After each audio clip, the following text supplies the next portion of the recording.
Hello, everybody. I just want to do a the Kevin Costner movie, the Western Horizon American Saga review. Right out of the bat, I'm gonna say me and my parents saw it today. We absolutely loved it. It was epic. It had like different storylines that are all connecting to like this one town in Horizon. It's like I think it's in Montana, but it's all like going to culminate in this town. Like everyone's story, I think is going to lead up to that town. Um, and so whereas some people um thought that there was too much going on, I thought because it all was interconnected that it worked. It worked for me, and I enjoyed it. My phone's heating here, so let me just. It's gonna be a little loud, but let me put on my fan, see if that cools it down a little. I'll put it on low, see if that cools down my phone a bit. Where was I? So, because the stories were all interconnected. The wire fell. Sorry about that, guys. Because the stories were all interconnected, I thought that it worked. It definitely worked. It didn't seem too bogged down with too much going on, and it. I will admit, there were some people that said the middle of the film or the bulk of the middle was slow. And it was. But you know what? Every film is kind of like that because you need exposition. You need to tell the story. So it starts out like with a bang, with like, Indians attacking or Native Americans attacking the town. It had um, different battles and people killing people and left and right. Um, uh, and it went from that to like it slowed down. And most films do this. Most films, because you got to do the exposition part. You got to tell the story. You got to um, do that whole end of it. And but the end game is the end of the film where it all kind of culminates. You don't totally get resolution on the stories because they are gonna. There's gonna be two more films, and um, just a little of note, Lawrence Kasdan, the guy that wrote the script for Empire Strikes Back, Star Wars, and the Star Wars and the Empire Strikes Back, and Raiders of the Lost Ark, and he also wrote and directed Body Heat, and also wrote and directed The Big Chill. His brother, who is like 81 or 82, I don't know, he helped write the script along with some other guy and Costner. So the three of them wrote the script together. And so I think having like some veterans write the script really helped make this really, really good. Now the highlight I think was the cinematography. It was all filmed in Utah, the vistas, the beautiful pictures and stuff, which is awesome. And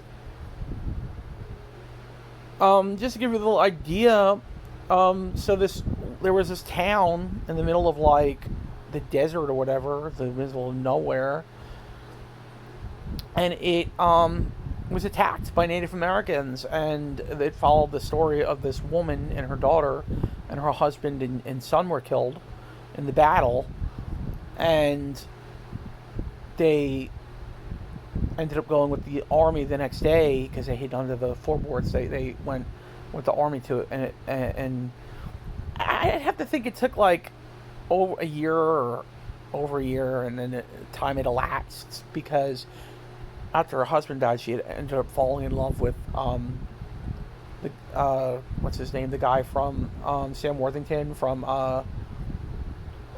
the Avatar movies. He was in the military. He was in the army. and they ended up falling in love. And I there's two more movies. It ends with them kind of a montage of everything that's happening, and it shows that they are falling in love. And I would have to believe that it didn't just happen like overnight. Like her husband didn't die, and like a couple of weeks later, a couple of months later, she's in love with this guy. I think it happened over the course of a year or more. Um, I would like to think that, because that would be kind of wrong for her to just, oh, my husband died, I think I'm just gonna get married again. That would be kind of weird. Like, who does that? Like, I guess some people do, but I can't do it. Like, I'm too loyal to. Like, I would be like, there would be like a mourning period. Like, if I was married, and even if I had a girlfriend and we broke up, I couldn't just like jump into something like right away. Um, Unless it was like with a supermodel or something. I mean, seriously. But no, there's definitely a mourning period when you have that happen to you. So I think time must have elapsed that they just didn't tell you how much it was. It must have been a year or more, or close to a year or something. And they just fell in love. They've been through so much together. And there was also a weird storyline with that he was married or something. So she's obviously in a relationship with a married man. Okay, whatever. If that's your thing, if you want to be the homewrecker there, that's fine by me. But I'm just watching a movie. No, but it was a really good movie. And I'm actually predicting with that love story that she lost her husband, she lost her son, and then she falls in love again. And this guy's in the military. He's gonna die in battle. So she's gonna either lose a second husband again, and it's gonna like be this tragic love story where she loses two people she loved, or like that. It's not, or they're just have a relationship if he is truly married and they fall in love and she loses him to battle, and there's that. I mean, there's I think it's got to end with the Sam Worthington character dying in battle, and she's going to be distraught. I thought I saw the last couple of scenes before the montage that they did. When the montage was her daughter in a relationship with a Native American or something, riding off on a horse with a Native American, and they're like in love. I'm guessing. I that's what it looked like. So there's a storyline there going on. So I think like I disagree with the media. I really like this movie. So do my parents, and we liked it so much that we're going to see it, the second one and the third one in the theater. After we saw it today, we went to this great restaurant. Well, it's not great, but it's like really good. It's good. It's quality. It's called Cody's Roadhouse. They're a chain or a franchise in Florida. So we're gonna go. That's gonna be our thing when we see these movies. So the second one and the third one, we're gonna go to Cody's Roadhouse afterwards. I'll try to get something different next time. This time I got quesadillas with steak and guacamole and sour cream, and they give you all that like lettuce stuff on the side with the tomatoes and onions. So I'll get something different. Maybe I'll get a hamburger next time, or maybe I'll get I don't know, a steak or something. I've never gotten their steak. It's probably not like the best kind of steak, but I might get a steak next time. So sometimes like places like that have good steaks. Places that aren't like high end restaurants, but they advertise having steaks on the menu. They sometimes have good ones. So yeah, altogether good movie. I would recommend it to anyone that wants to see a good Western. Keep an open mind. Like, don't listen to the critics. Make up your own mind. Realize it's going to be a long film. Realize it's going to be long. And we even stayed for the credits. Me and my dad stayed for the credits. My mom walked to the restaurant, that went to the bathroom, and then we walked over. She walked over to the restaurant. Me and my dad drove over to the restaurant. It's like around the mall, and so it was really enjoyable. Filmed. Did I say this already? Filmed all in Utah. My aunt and former uncle and cousins used to live in Utah, Heber City, and where else did they? Park. Was it Park City? I think it's actually Park City. Was it Park City, Heber City? I don't think it was Lake. No, so I don't think it was Salt Lake. Do they live in Salt Lake? I don't know. They lived somewhere like in the vicinity, and um, so it was all filmed like in the deserts of Utah, and it looked spectacular, very beautiful. I was thinking either Arizona or New Mexico, but it was actually Utah.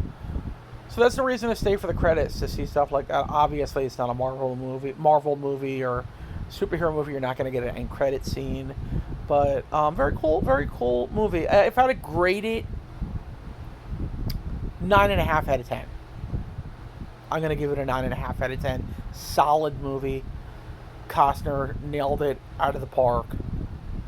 And just a little funny story. I thought from the trailers that there was going to be like a love scene between Costner, kind of like in Dances with Wolves with Stands with a Fist, and in that scene you got a butt shot of Costner, and I told my mom we might get a butt shot, but now that he's getting older, he probably has a butt double, and I was like brainstorming, like joking, thinking who could be his butt double, and I was like John Candy, Chris Farley or something, or Seth Rogen, or